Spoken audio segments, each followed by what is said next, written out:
Good morning, Ate Myrtle. Good morning, Kuya Chris, and good morning sa Good mga morning, I Believers! Isang masayang umaga mula sa buong I Believe Barkada.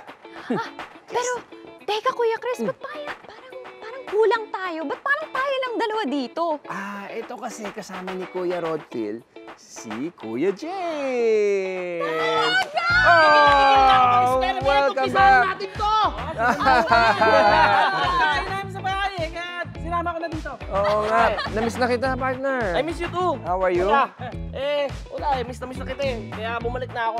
Well, it's good to have you back in the studio at makiki-experiment sa atin ngayon. At unang experiment, gagawa tayo ng bola gamit ang gawgaw. I Believers, join us kung meron kayong itong mga gamit na ito. Warm water, Warm water. cornstarch, Start soup. glue, Borax. borax, food coloring, Food coloring. mga cups, plastic cups, Ooh. and spoon. Alright? Very easy. Okay, unahin natin yung first mixture, which is yung borax and warm water. Okay? Next naman ay ating second mixture ay cornstarch. Cornstarch sa Tagalog. Gaw-gaw And glue. Pandikit na malagkit. Okay. And then, lagyan natin ang gagawin. Mix natin siya. Cornstarch and glue Cornstarch at and glue. ipaghahalo sila. Lalagyan natin ng Blue kulay starch blue. na yan. Blue. Ayun pala Lalagyan eh. natin ng Saktong-sakto. food coloring. Ayan na. Magiging Magiging corn blue. Tatlo. ikaw bahala. Para maging blue ang Blue eh. iyong mixture. Magiging blue cheese na yan. Natin siya. Corn blue glue. Blue. Corn blue Pwede glue kita starch. tulungan, Kuya Chris. Sige, please. Pa-mix na lang, please. Habang. Uy, bagay pa naman ang kuko mo yan. Color blue.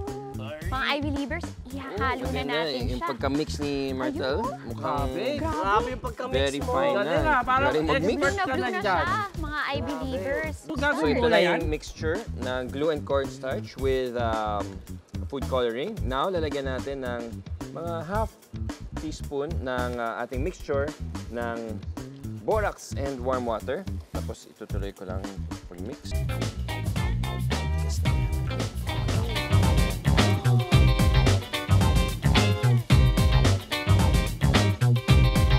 Bilog na siya. Okay. Galing ah. Look na. Now, Ate Myrtle, can you help me get the other finished products?